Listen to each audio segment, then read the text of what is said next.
Yes, this is the way we are doing this. I don't have any other words other than to tell you that I am comfortable, I am relaxed. This is the first time that I have found or received the inspiration to do a reading in some time. And of course, the full moon in Aries is the initial energy of this reading, taking us through into Scorpio season. And of course, what we have to consider is what we're releasing with this full moon in Aries. This, of course, has been the journey from the full moon in Pisces 28 days ago to this Aries release. And what does that mean? It's basically the journey from Pisces to Aries in terms of our emotions. For me, of course, Pisces is my moon, and it's very triggering, and that's what we talked about a little bit in our last video. And subsequently, I did go through a relatively serious depressive and anxiety-driven chapter. It took me by surprise because I had been so disconnected from my psyche and having conscious awareness of my process. I wasn't considering my emotional state. I wasn't considering how my environment and my experiences and the absences and the shortcomings were being pushed to the forefront in order to create a combustion. And I know quite a few people who have gone through this same process. Of course, collectively, I would imagine that whether you have a perfect or seemingly perfect life right now, it would be very hard for the experiences that you're having not to be imbued with the intensity and darkness of fear that marks our current epoch. How can you not? And what better moment than a full moon in Aries to overcome the narcissistic wound, overcome the victim side of ourselves, which is perfectly justified, comes from a place of truth, but to overcome that symbolically in ceremony in order to move into our Aries individuated selves, re-empowered with fire energy to own our emotions with fierceness, with dedication, with self-belief, with persuasion and conviction. So that is what this energy is all about. And of course, I make it sound very simple by putting it into words, but ultimately it is anything but simple. It is at times terrifying, at times maddening, at times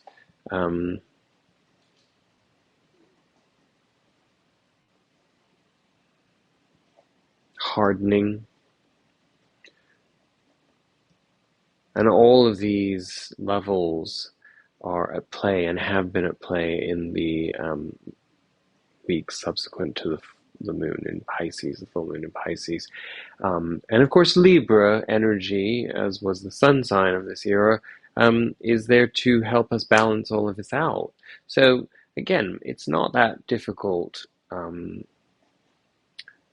to consciously see how the influence of the sun and moon oscillate, and how it's almost like, well, if you think about your sun sign and then your rising sign, not your moon sign, but your rising sign, and you think about how one is sort of concretized and foundational, and the other is an illumination of sorts. It's like kind of like you come as an outline into this world, and then it's like a coloring book. You then color it in with your um, all of the other aspects of your astral chart, but in particular those dominant energies of um, the rising sign and the moon, which in turn develops into our psychology, so that our personality then um, interacts, evolves, expresses in different ways that are affected by what our sun and rising sign do to us, which is an alchemical process, because then in turn um, those characteristics either get lifted into exaltation, or they fall into the shadow, and then we have these karmic cycles, right? So that we purge, we push, we integrate. Um,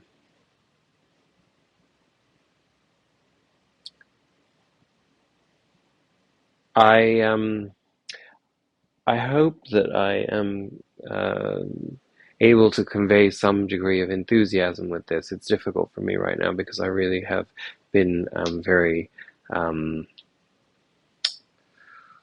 um, damaged by my recent mental health woes. So I am not here to convey that to you, other than in the sense that if you have yourself gone through a few difficulties with your mental health, with your physical health, with your ability to balance the two, with your ability to navigate um, the dark um, lesions of time and um, corruption that are everywhere and have become so integrated into the general populace that just navigating the streets or a hiking trail where you come in contact with other humans, you start to question whether you're a part of all of this because of the way that people respond, the the blankness, the vapid self-consumption, the defiance, the aggression, the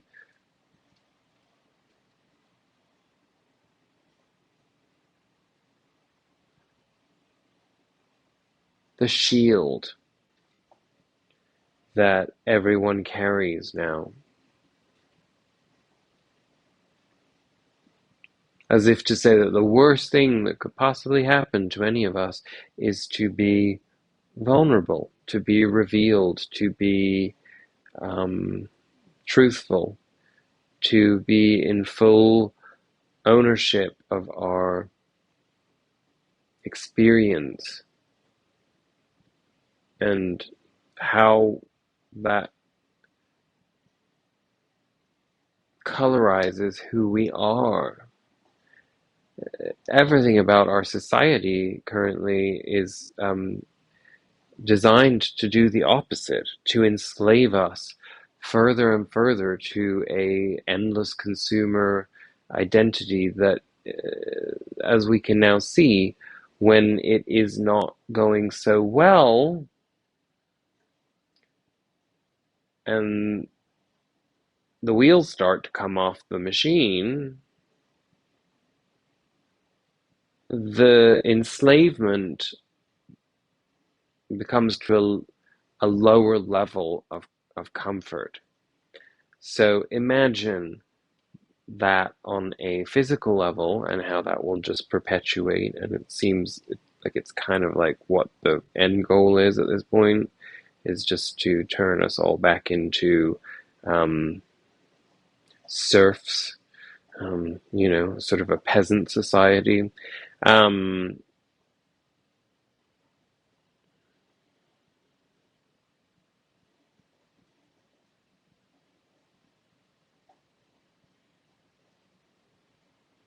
Side note, it's not that there's no value in a peasant society, because a peasant society is made up of characters with souls, and therefore, no matter what the level of socialization um, uh, into a system, um, no matter what level of that we are at, humanity always comes through. In fact, that's what's so depressing about the world as it is. And I know that this doesn't seem like it correlates to the um, moon message, but it does. So bear with me. Um,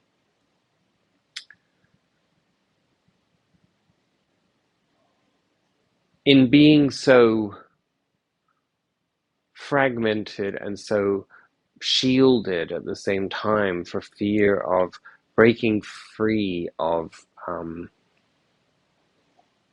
the system in which we live, um, it is taking away the capacity for individualization. Um, and so this full moon in Aries is very important because it is an opportunity for us to shed what is not authentically ours, so that, not so that we lose something or that we stop wearing the mask. I mean, of course, that is the goal towards authenticity, but it is about revealing what is authentic. It is about revealing what is truly the drive, the alchemical drive behind what makes you tick, and what is to become of you on the path ahead. That is to say, whether we perceive that as um,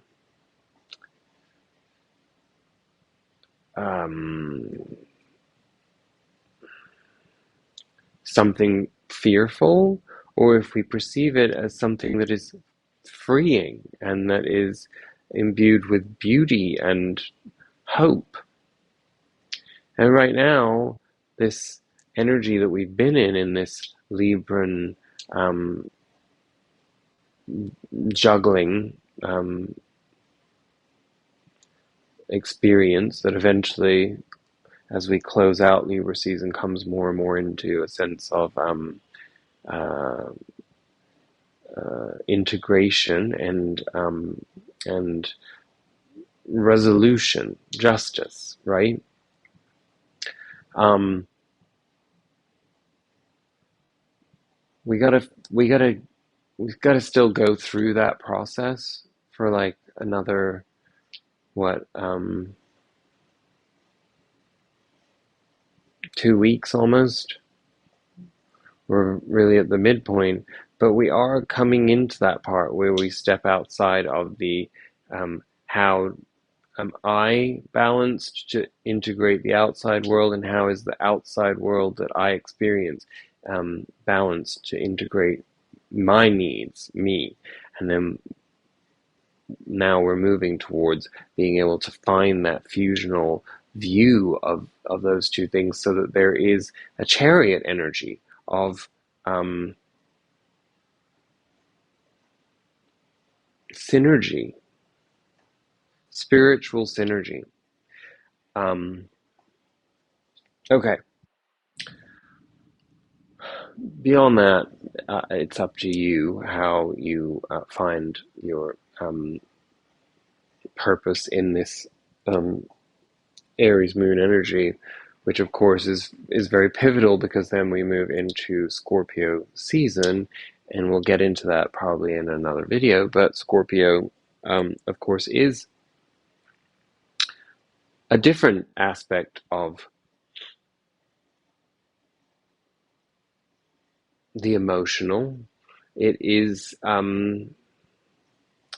transcendence. It is um,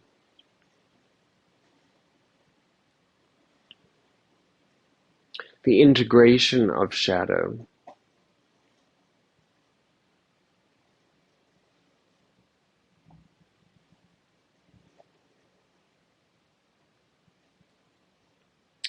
It is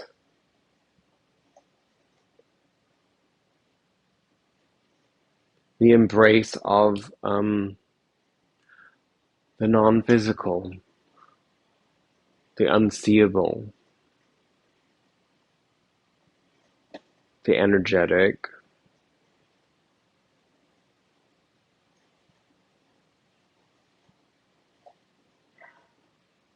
So, anyway, let's see how this manifests in our cards, because otherwise I'll be going on forever, and I don't care that I look like a granny with my weird wrap around me, but it was really comfortable. Where are we?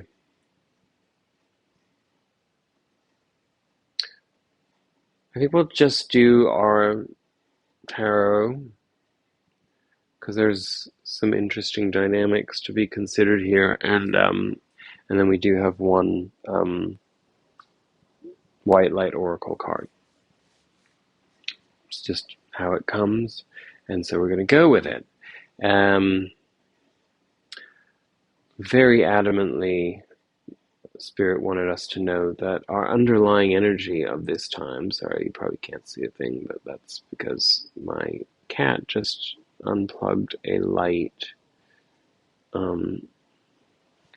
Maybe I can move my candle over, maybe that won't, no, it's probably even worse. There you go. Oh, there you go. It's perfect. The Chariot. In the Surrealist Tarot, the Chariot, the balance is between a pipe and an apple, and the tool of enlightenment is the dove, um, implying that the alchemy of divine masculine and divine feminine would produce peace, balance, harmony, and that from the Surrealist perspective, the balance is between the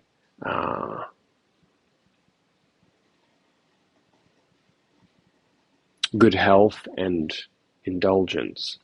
It is being in the mastery of our experience. In other words, to integrate our wisdom and still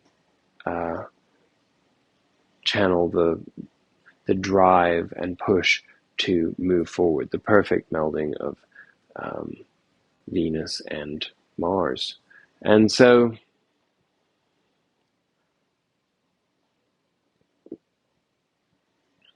as that card kept flying out when I was shuffling, it seemed very clear to me that this is a big part of integrating what we just talked about, of the energy of this full moon in Aries is I'm getting a strong sense that it's letting go of this disempowerment that we can feel, which causes us to move into anxiety or depression or just simple fear, to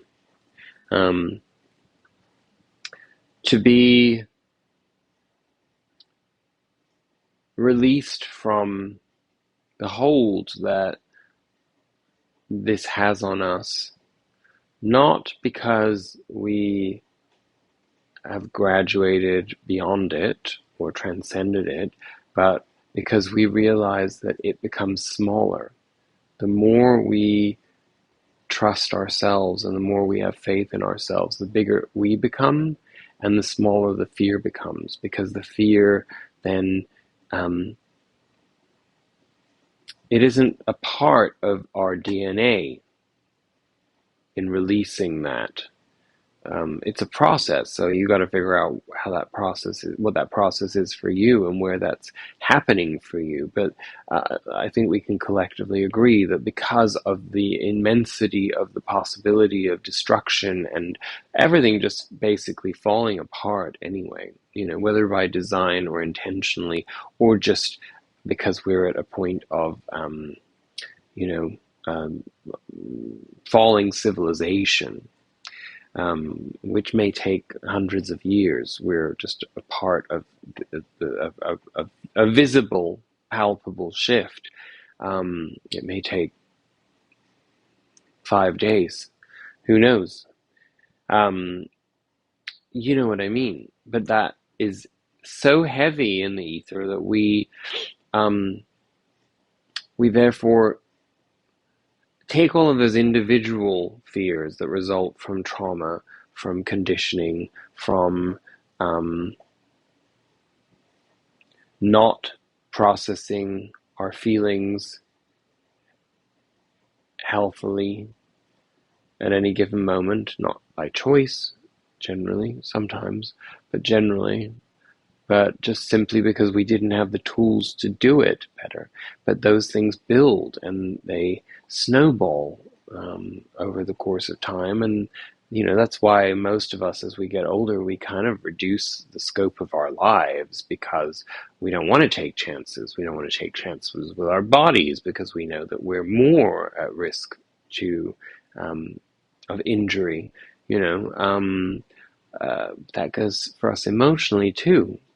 Um, I can remember when I was a teenager looking at my mother when my parents divorced and thinking to myself, like, oh, why does she have all these insecurities and why wouldn't she just, you know, date and, put herself out there and have fun and, enjoy life. I wasn't able to understand that this woman was in her mid 40s and had to start her life all over again and had no financial security and didn't really have a direction, a vocational path, hadn't really pursued a career, had made her family the center of her life.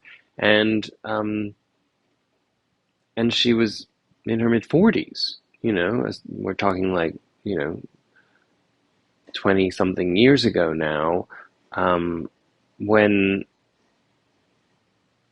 we really did look at people over 40 as being pretty old and kind of like secondary in society to the youth culture. Of course, that would not be how a person who was 40 odd then would have looked at themselves in life. They might have felt there was more prejudice against them, but that's how our society has evolved. It really does generally seem as though we've just pushed the limit of adolescence to brimming on the edge of 30, and then, when you're in your 30s, you're essentially what, a young adult. And so by the time you're in your 40s now, it's kind of like,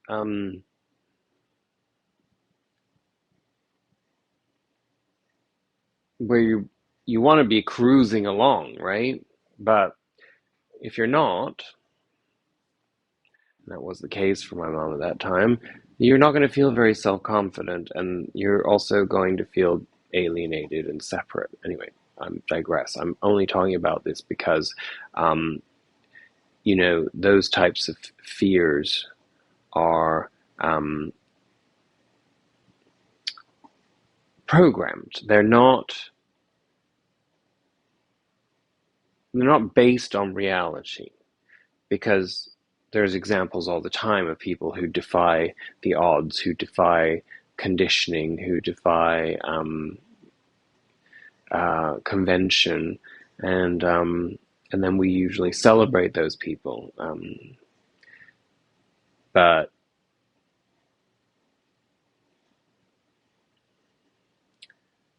there's a purpose to this too, because it does tie in with the Aries full moon energy again.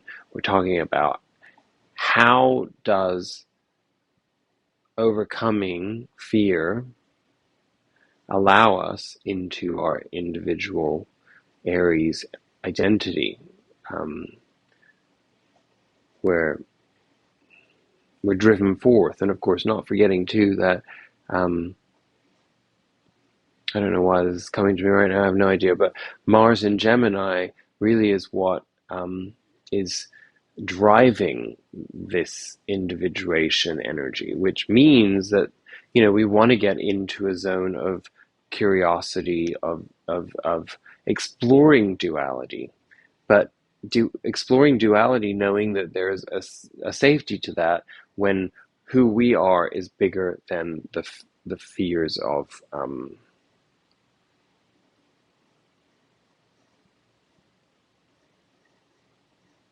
not being able to, or not, or whatever restriction. I don't know. I've lost that thought.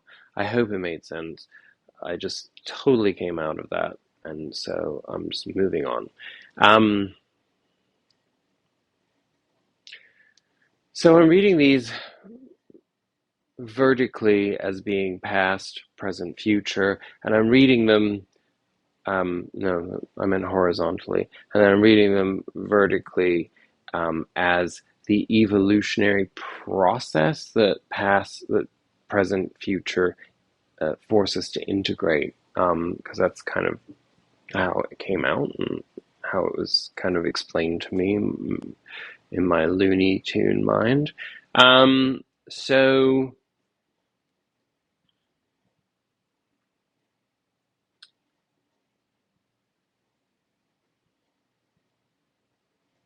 our past energy, our foundational energy for this time, which leads us into what we are releasing through the full moon in Aries. So remember that it's all contextualized within that full moon in Aries energy. The Seven of Swords, a card of holding our cards close to our chest, misleading, um, deceiving even, but usually it's in an act of self-protection because we're reading evolutionary astrology here. We're not, I mean, tarot. We're not looking at it literally. So, feeling of a need to withhold, to protect ourselves, to not be transparent in our intentions and our direction.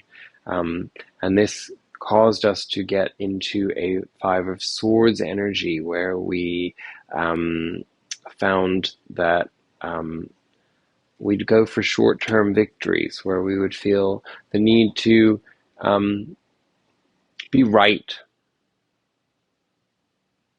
the need to be right. It's a very destructive need, you know. Which is sometimes what the Five of Swords represents, and very much does in this case, with that idea of having to withhold because we're afraid that we can't trust, or that somebody is going to take something from us, or that we're not good enough to meet the requirements, and so we live in imposter syndrome, all of these types of self-deception mechanisms, essentially. Mm, And we'll always find mentally a way to justify those things because of the self-preservation um, mechanism there. So we will always see it as being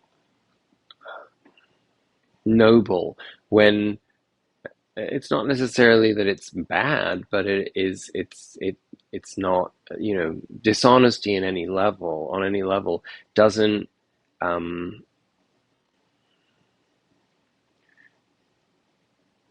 eventually it always has to be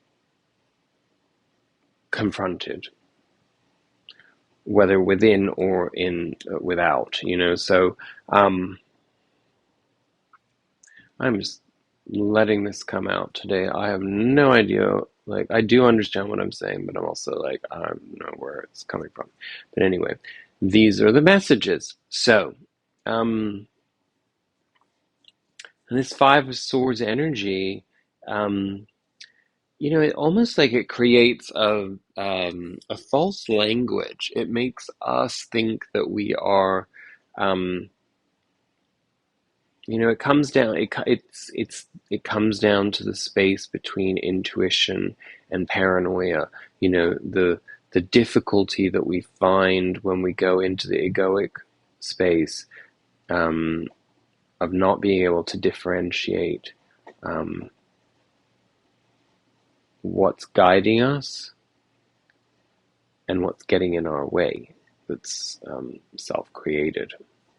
Um, and this process, the fortunate evolutionary process here is that the Three of Swords came out next in reverse. So this is the idea that, um, I mean, it's depicted here as the sacrifice of the self to social media, to the ego, which is an interesting depiction when you think about it. So, um, the Three of Swords is ideas and thoughts and words that have hurt us, that have damaged us. It's when thoughts solidify around emotional responses that then make us rigid, and this in turn stops the flow of the heart, um, blood, heart energy. It stops the flow from evolving beyond the sadness and the pain associated. So there's the blockage. And, what does a blockage do in an artery? It causes a heart attack. So here we're talking about heart energy and the emotional and the chakra sense. And it's like, imagine that, a spiritual heart attack.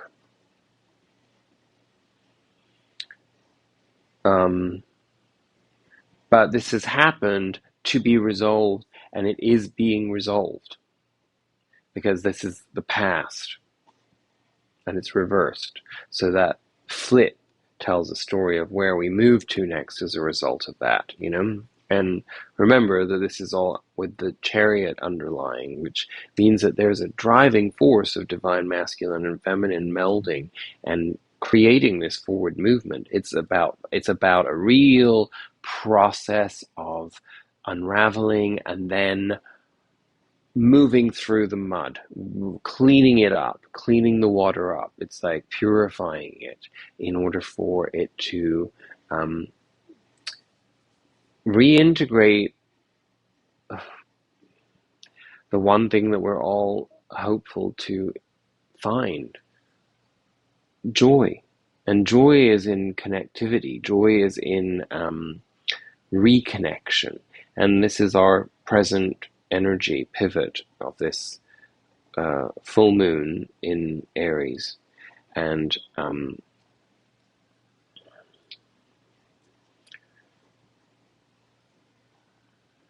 where we have a blockage in our present around this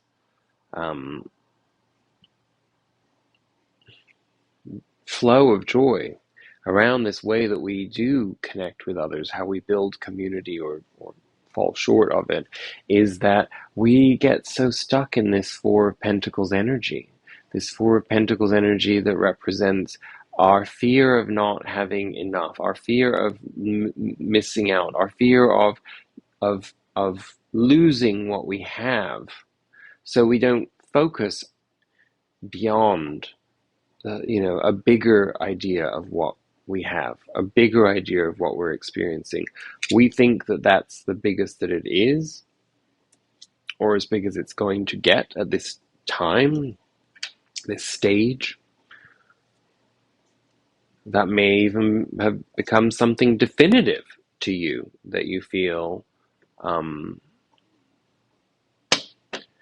you don't have access to anymore, never will. It can be the idea that you never will feel passion or love or enthusiasm, inspiration even, these are all things that we can easily, as we evolve into our traumas, integrating our traumas without resolving them.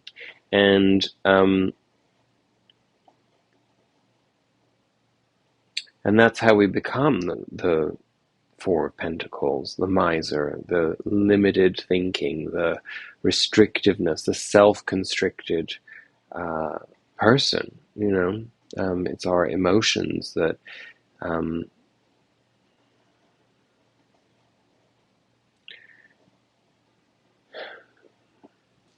it's almost like black and white thinking. And so, or you think of like things, if you were a person that was raised with, I'm taking Christian ideology as an example. Other religions will have their own equivalent that I'm not familiar enough with, but that you have this idea of heaven and hell, and the things that you do that will get you to heaven, and the things that you do that will get you to hell.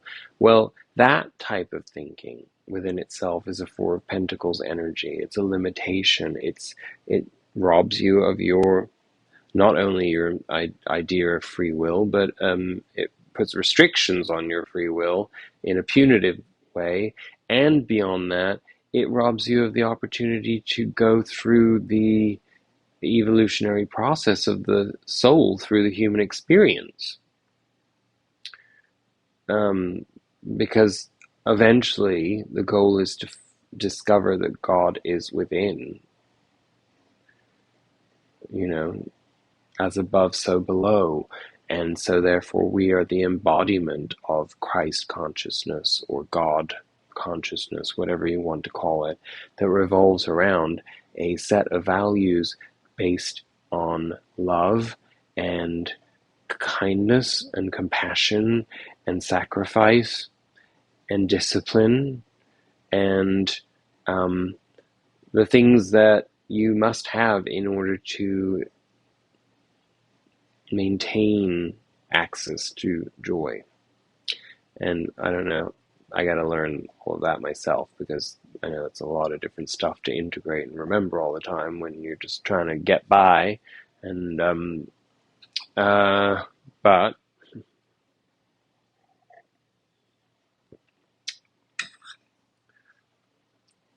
thy will be done.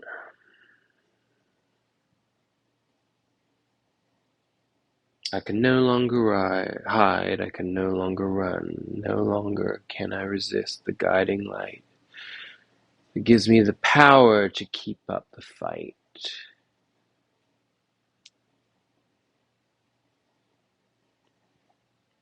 If you know that song, you'll know that song.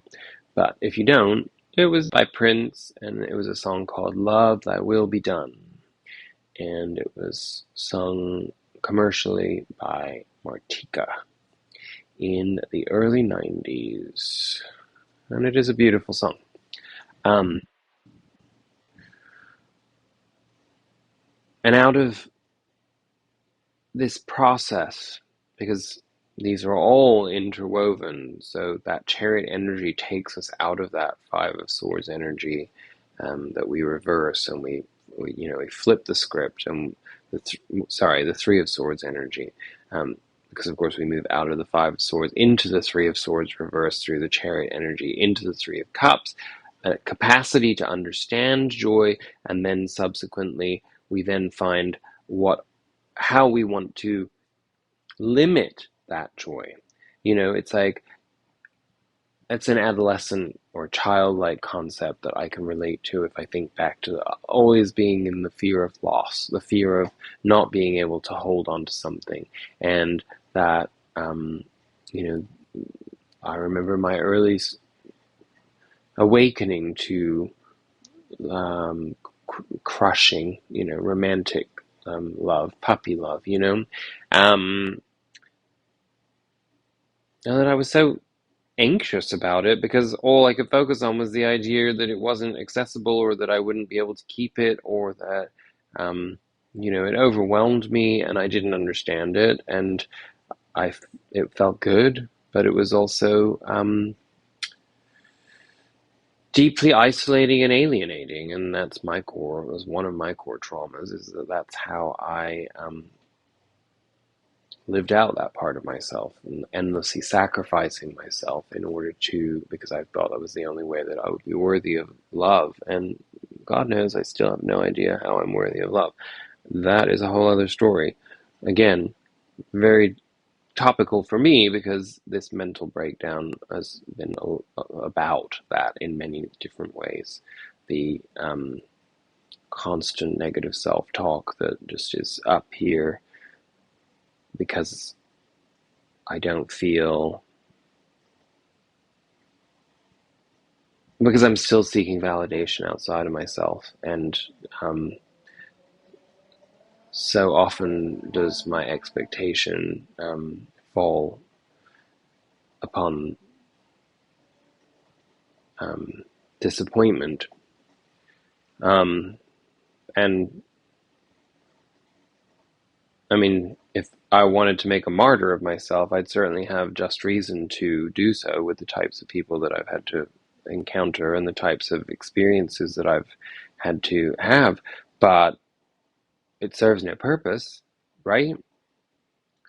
It's not helping me. I mean, why would I want to be just stuck in darkness and depression and misery and feeling like I can't have better, I can't do better, I can't be better? Like, why would that be the condition I would throw upon myself? That is the Three of Swords reversed, being like, fuck that, you know? Fuck that. I want joy. I want that Three of Cups. And I'm not, I know that what happened before is not worth staying in the Four of Pentacles for, because it sucked. It taught me a lot, and there were moments of happiness. But there is not a single fucking moment of my life that I will want to go back and experience again. No, siree, I do not want that, and I hope that I graduate this life, if that's how it works, because I don't want to have to deal with any of this shit again. But again, I also recognize that I probably would have to if I carry that attitude with me to the day I die, because you really have to die happy, right? Otherwise, it's a good indication. Back to square one or two or wherever you stand on that scale, but that's how I think it works. And I don't want to, so I gotta get happy fast. Come on, baby, do it. Um, yeah, we graduate from that Four of Pentacles energy into, oh, come on, Flame. What are you doing now? Nobody can see anything. The Strength card.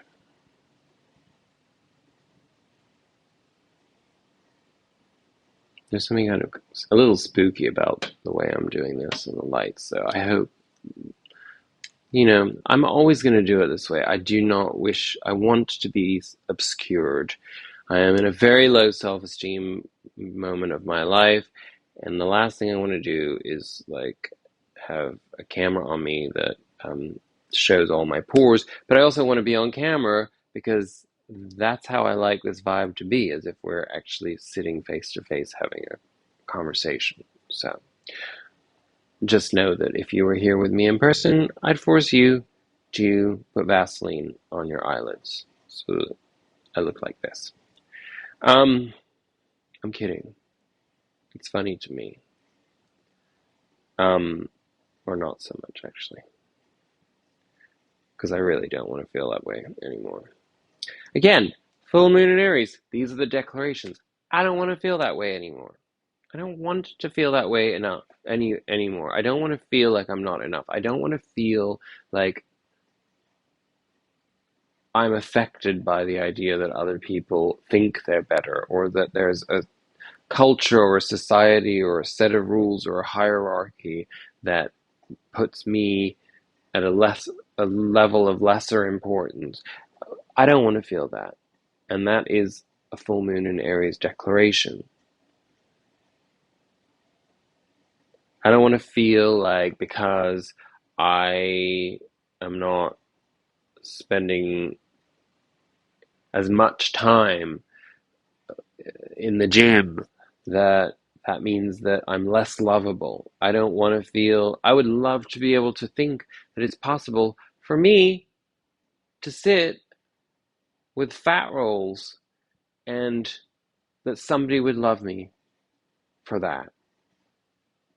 Not for that, but not that I would not even have to think about that. That would never even be, that wouldn't even be something that would cross my mind.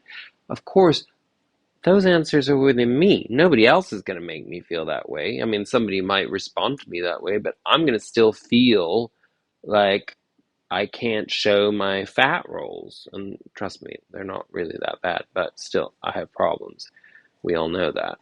Um, so, I don't know what's happening, but the lights are all going crazy in here. So now you'll see flickering, changing lights. I'm really not sure what's going on. Apparently, spirit is in the ether, and I know that because this reading was very well, it just came in a very unexpected way, and it just kind of happened. So I went with inspiration, divine inspiration, and that's where we are. And so I just wish that my cat's electronic toy would stop doing what it's doing. In fact, I'm just going to turn it off, okay? There we go. So it's driving me nuts. Um,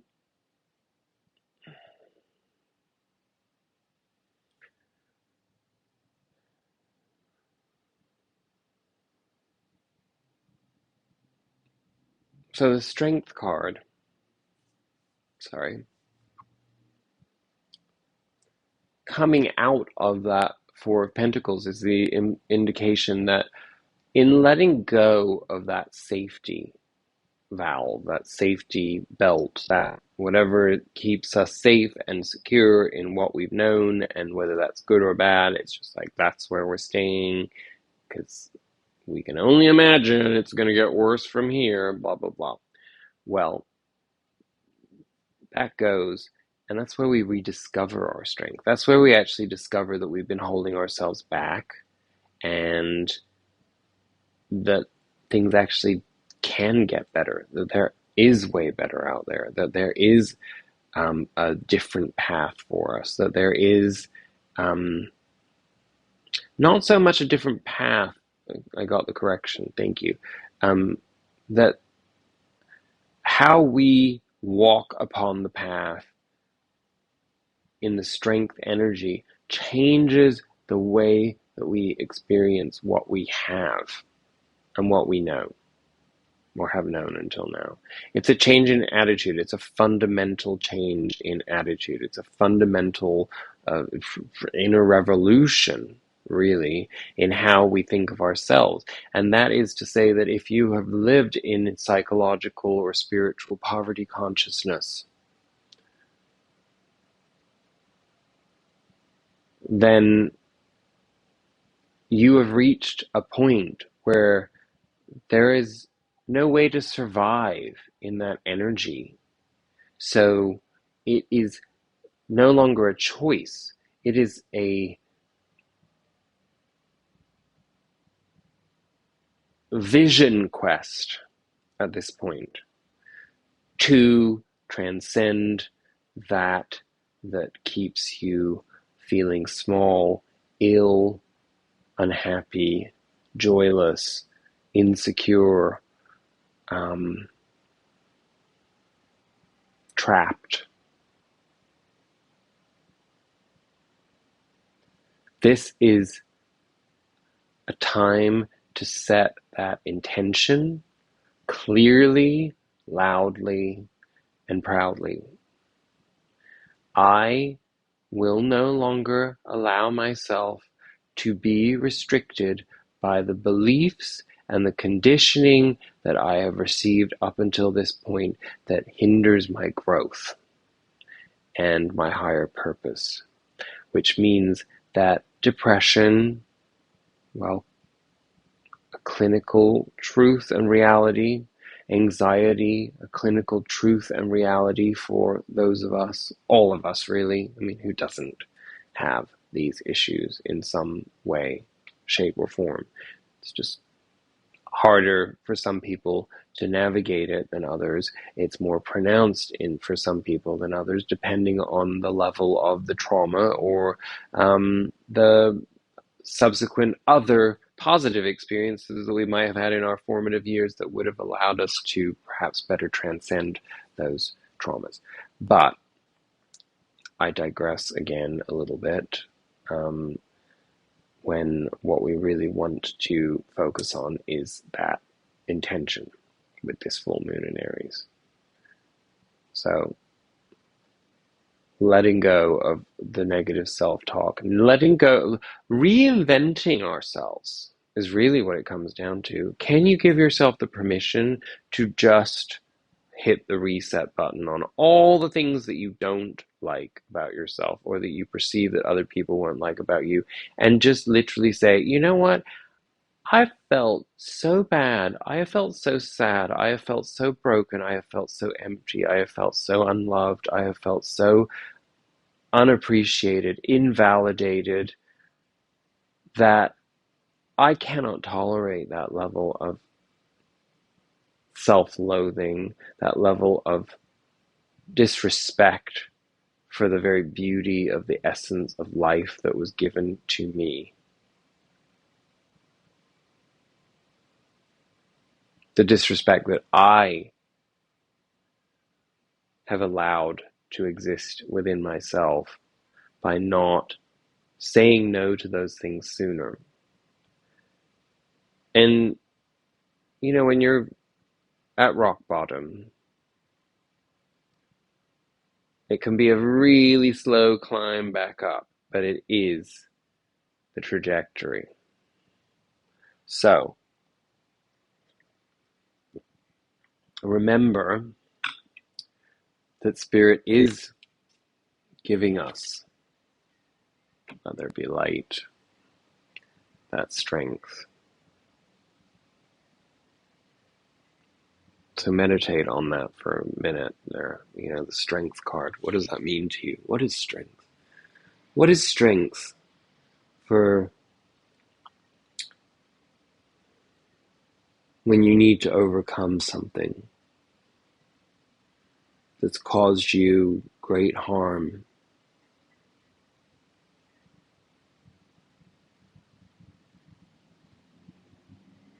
That's the essence of what this carries.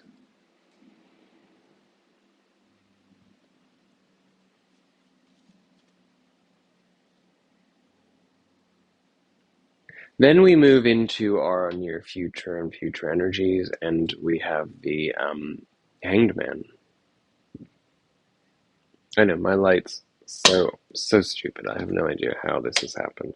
Let's see if I can make anything work. I don't understand why this isn't working, but it needs to go up, up, up, up, down, down, down, down, up. No, nothing's working. I guess we'll just have that. You just won't be able to see. What can I say? What's new? The Hanged Man. I mean, what you just saw was kind of an example of the Hangman energy. The Hangman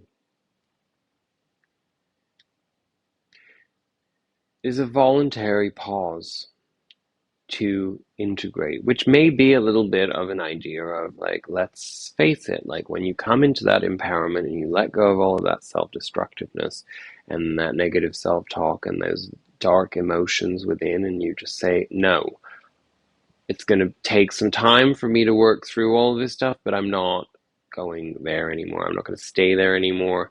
I am here for a full frequency human experience of love and light. And there's so much darkness out there that, honestly,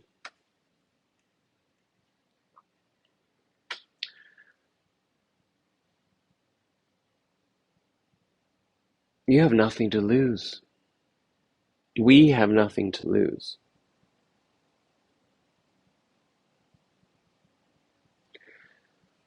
Um, so the Hanged Man energy is for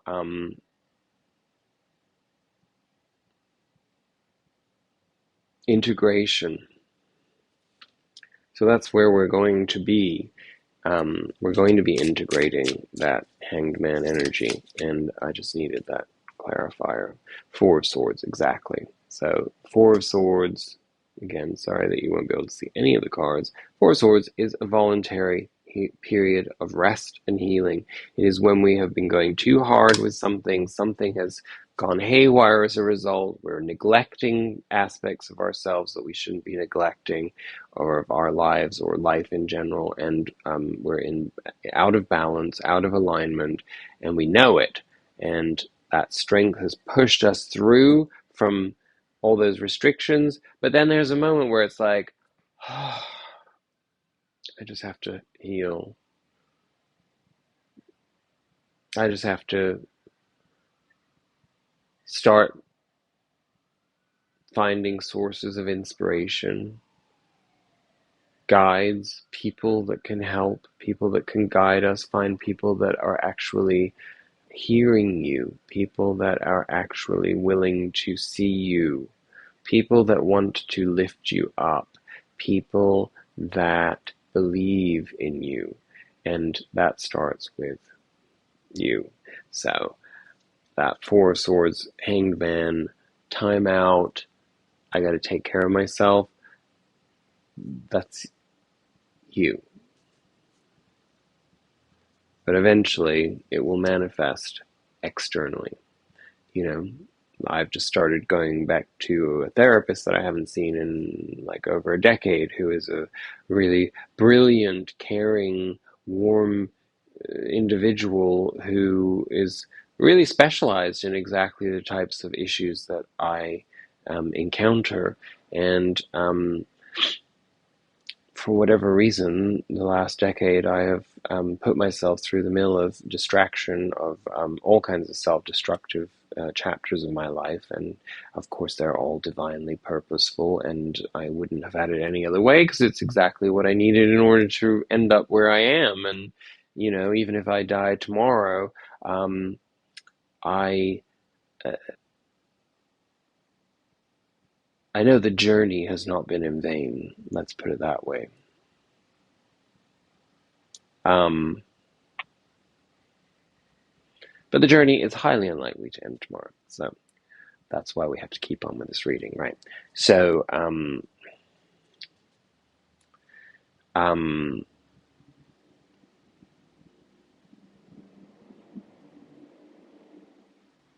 just looking at the bottom of the deck because I knew that there was a message that needed to be integrated into this bottom of the deck is the Ace of Wands, which of course I'm sorry, but I don't even know if I can even see that. But the depiction bears, I don't even know.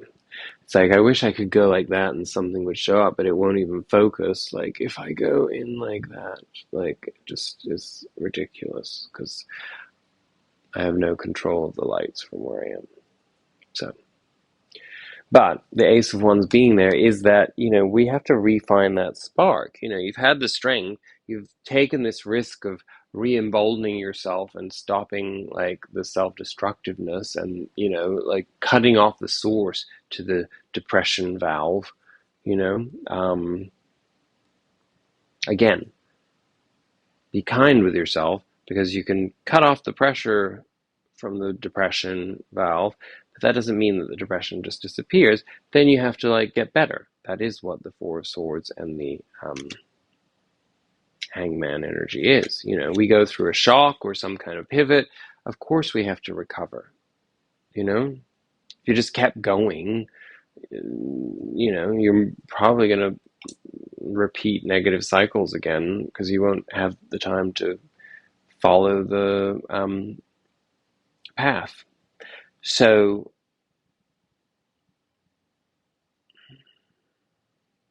that Ace of Wands is the wand of inspiration. It's regaining that spark. It's regaining the pep in our stride. It's getting to that point by, it's almost like self-communion. It's like having an integrative experience with yourself. Again, as this is in the immediate future, I would take this as being part of the ritual for the full moon, and and the energy that carries forth in the 2 weeks after it. And that is that this time out is a rebirth. It is literally a, it's like the pain, the disenfranchisement, the feeling misunderstood, the gnarly, weird situations that have been taking place around us that have taken us on a roller coaster ride, the types of people, the pattern of falling into judgment, because judgment is real. I mean, like, you're allowed to judge, like, as long as you again eventually get to the point where you realize that it's some form of a mirror of something that you need to work on in yourself, or a part of yourself that you can't integrate, or whatever. It's shadow. It's like that's what the purpose of everything is that disturbs us. um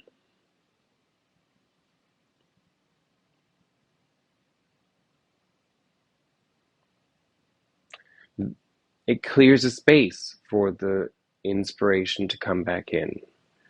It's kind of like being handed a brand new can of paint of a color that you really want to paint all the walls in your house, and now you have to paint the walls.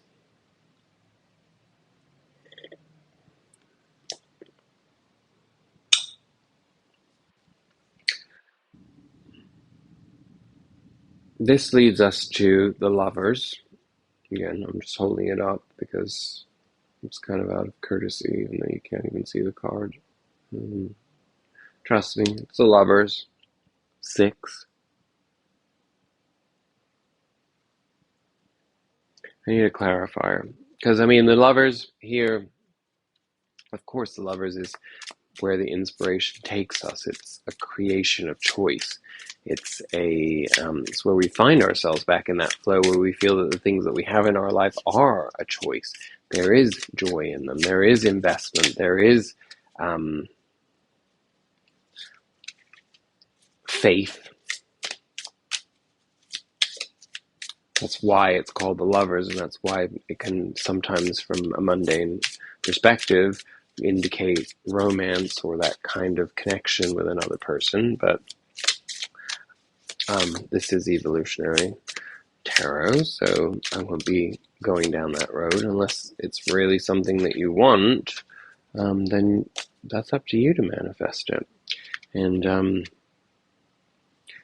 I just want to point out that that moon card was the one card in the deck that was turned the wrong way. For whatever symbolism that is, I'm putting it down with the Chariot for the underlying energy. Um, why? What is the direction of this clarity and freedom and access to inspiration that the Lovers brings? Can we get a card to clarify that? Well, yeah, no, I get it. I'm not. The outcome card won't do that for us. So, okay. Interesting. Um, the cards that we got were reversed. I'm so mad that I'm like literally doing this tonight. Maybe that works. Does that work? Oh yeah, something like that. Okay. Well, that's better. They're both reversed. So that's the Ten of Swords and the Ten of Pentacles. So let's show the Ten of Pentacles upright. Uh, that picture is terrifying and very weird, but it kind of actually, for some strange reason, really does represent exactly what we're turning upside down. Is that it's the sense of so in order to make space for this spark of inspiration that takes us into a place where we have a sense of faith in the purpose of our experiences again, and we feel connected to our path and the connections that we're making, the serendipity that arises in our everyday life. this only comes as a result of us turning the page on the Ten of Swords energy. Here we have it in reverse, which is literally a card of the nervous breakdown if you ever want to look at things purely from a point of view of manifestation of mental states in our cards. The Ten of Swords is pretty much, when you are at your wit's end or the end of your rope and you are really struggling to keep going, Um, but it is the card of the implication of it's always darkest before the dawn.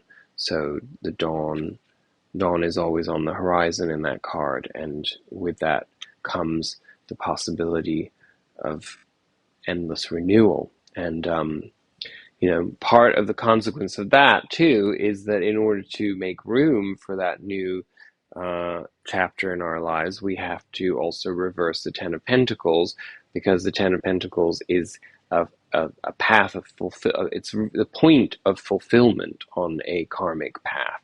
So of course we integrate that, but we can't carry those 10 pentacles with us. Otherwise we'll never get another 10 pentacles, and that's what we want. We want to get as many tens across the board in our life. Of course, 10 of Swords, if you have too many of those, it really is pretty taxing. But still, you want to get there.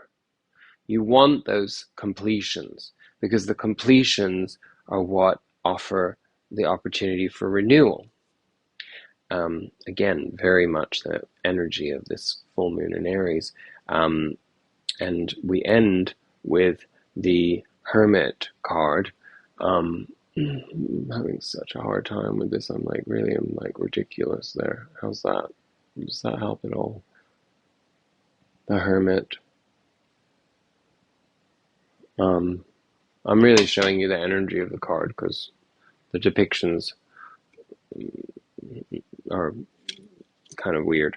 And we could get into those, but I'm still waffling on, and it's 1 hour, 7 minutes, and I still haven't given you the synopses in vertical order. So the Hermit is really about coming back into knowing that the light is within us, which is really ultimately what you would expect from a full moon in Aries. Any kind of Aries energy is like, moving into that individuation energy, but then fiercely coming into the individual self, and therefore going out onto the journey of the cycle of the zodiac.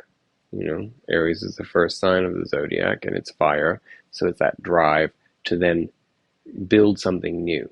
So it's because it's our emotions, because it's the full moon, we have to think about that. Where are we ready for an emotional revolution in our life?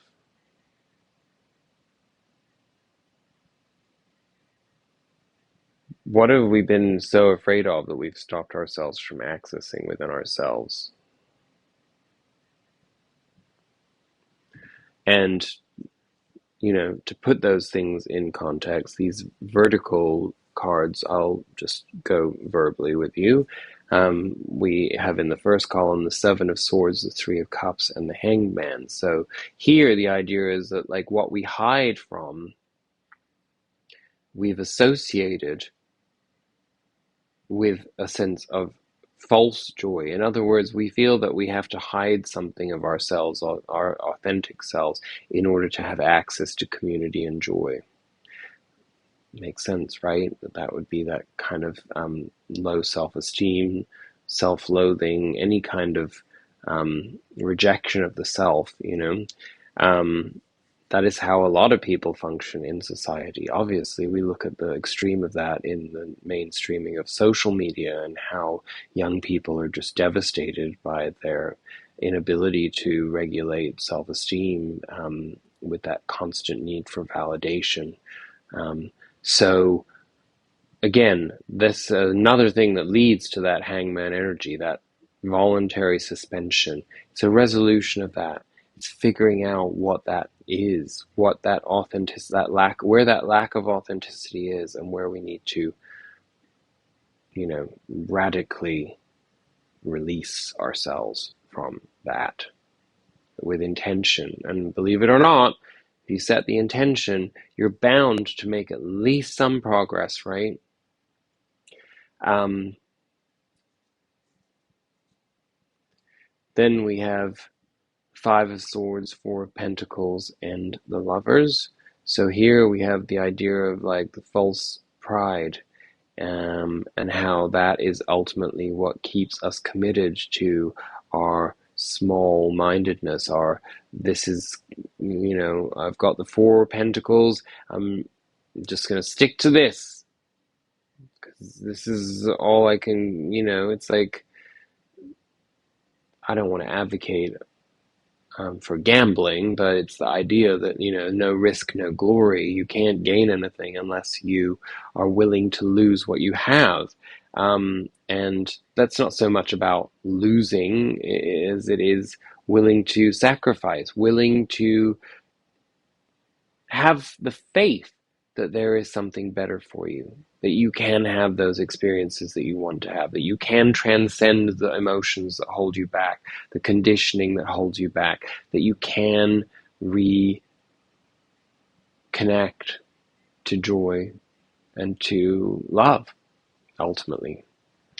And then our final integration column is the Three of Swords reversed, the Strength card, and the Hermit. So again, this really points to the idea that when we pull those swords out of our heart, of our own volition, we take control and we say, no more.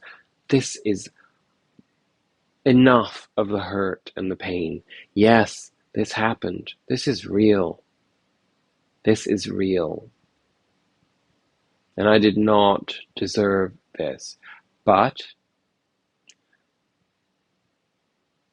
I am willing and able and ready to unshackle myself so that I might have a chance of having a better experience than the one that I've had so far. And why shouldn't you? And if you don't know anything else, then how could you not think that? Because it certainly doesn't make any sense that you would just live in a vortex, a void, should I say, a void of feeling that everything's just going to degenerate from now on in your life. Yeah, that's what happens on a certain level because we're all conditioned to the horrors of the biology of aging and eventually dying. Um, but again, with wisdom, with respect and reverence for wisdom, we would all aspire to that and see the beauty in that, and therefore not be afraid of aging. Always seeing that there's more to gain. That, the less time you're like spending on like making sure that you have a six pack or that your tits look good or whatever, the more time you're going to have to focus on things that actually really matter. Now, our ego is always going to get in the way while we're still young or still holding on to youth with, we're going to hold on to those things, and that's fine. That is fine. It's fine to always have a little bit of vanity in you.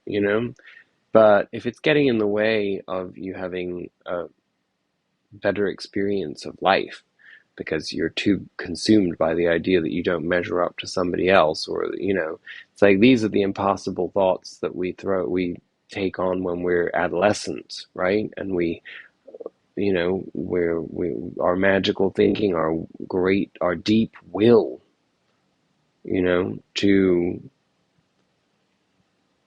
it's the wish upon a star thing. Again, I'm not saying that it doesn't work. Power of attraction, law of attraction, all of these things are very real, but at the same time,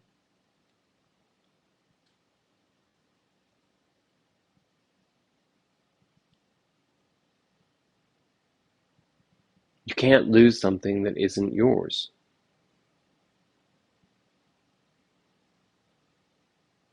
And what that means is focus on what is and cultivate that and be that. And the only way that you're going to find that is because the beauty is within, the beauty is your spirit. So the more you practice meditation, the more you seek that inner peace, the more you will become aligned with whatever we were just talking about. I'm not there yet, so I can't tell you anything beyond that. Okay, I'm glad that you stayed with me, and I know this is long, but it's once in a blue moon that I do these nowadays, so I hope you are enjoying it. And bear with me because I'm about to read from the weird book that has the tiny italics in. So this card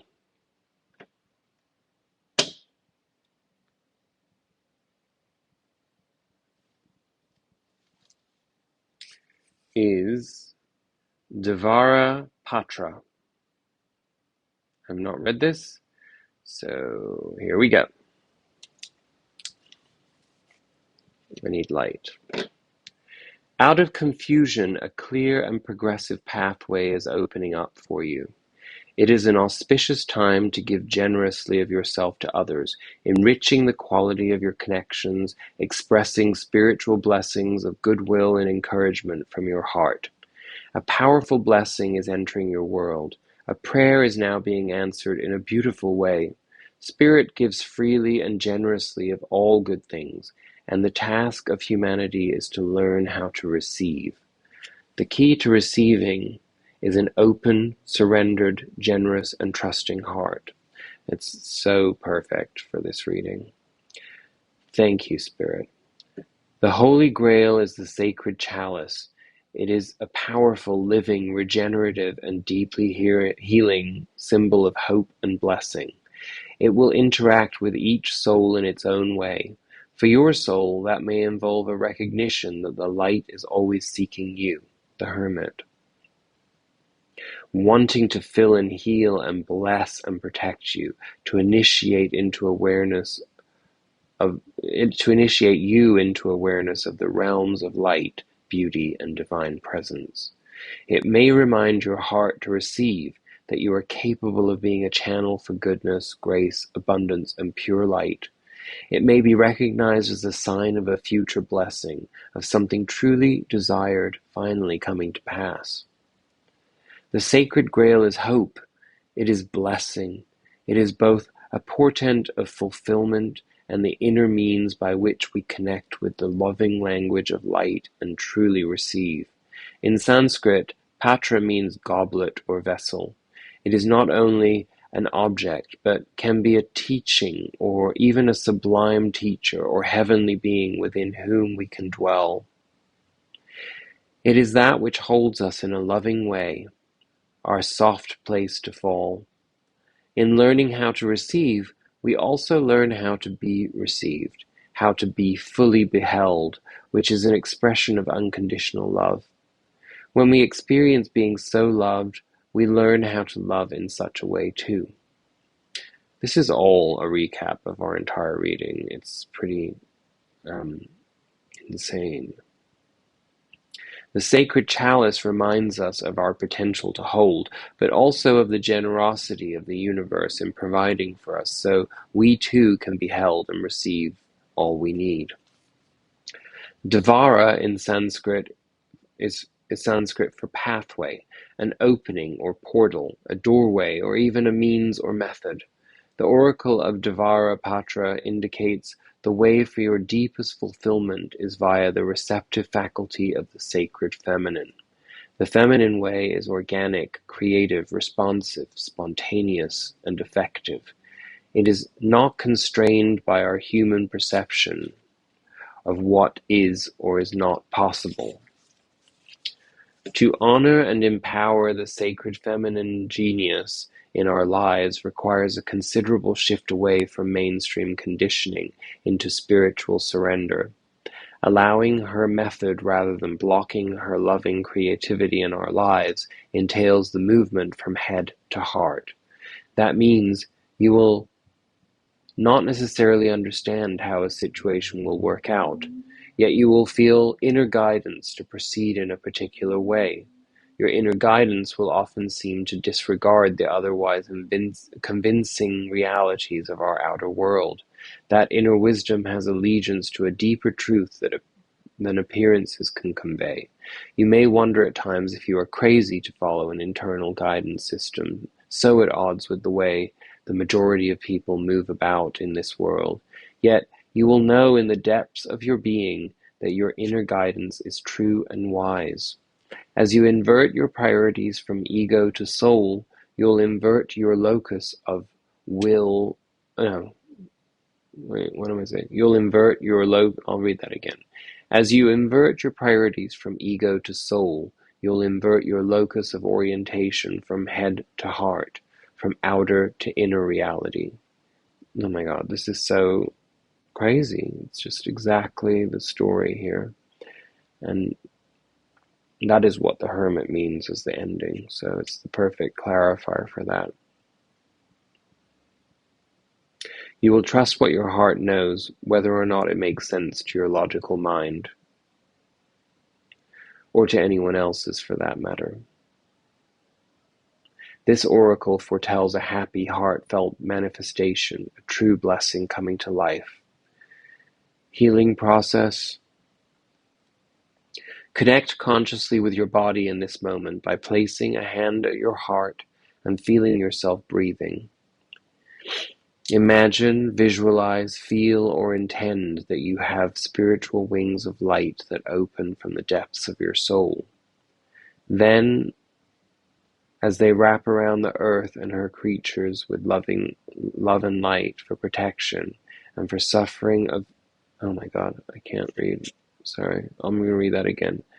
They wrap around the earth and her creatures with love and light for protection, for softening of suffering, for comfort, and for creating the hope necessary for a being to keep reaching out for help until they make the right connection with the right source of nourishment at the right time.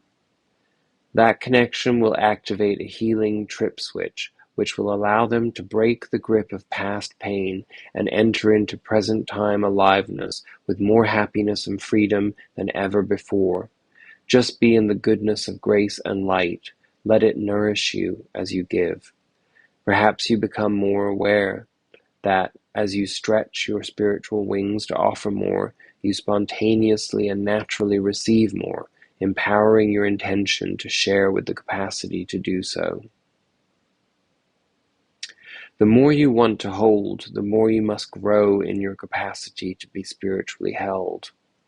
Allow beautiful beings of light who are vaster, more powerful and gentler than you have ever connected with previously to move into your field.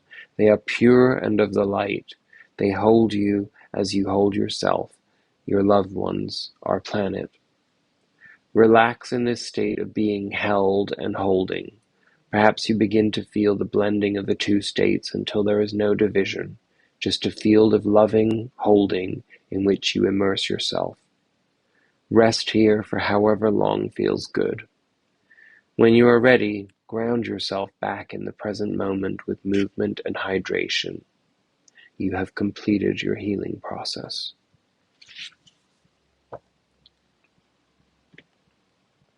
Well, I'm about to do that for myself now, so I hope you also find solace and strength, and that you persevere, and that you harness this full moon in Aries energy to release all that is standing in the way of you becoming your authentic, full, true self, resonating with frequencies that lift you beyond all the horse shit and take you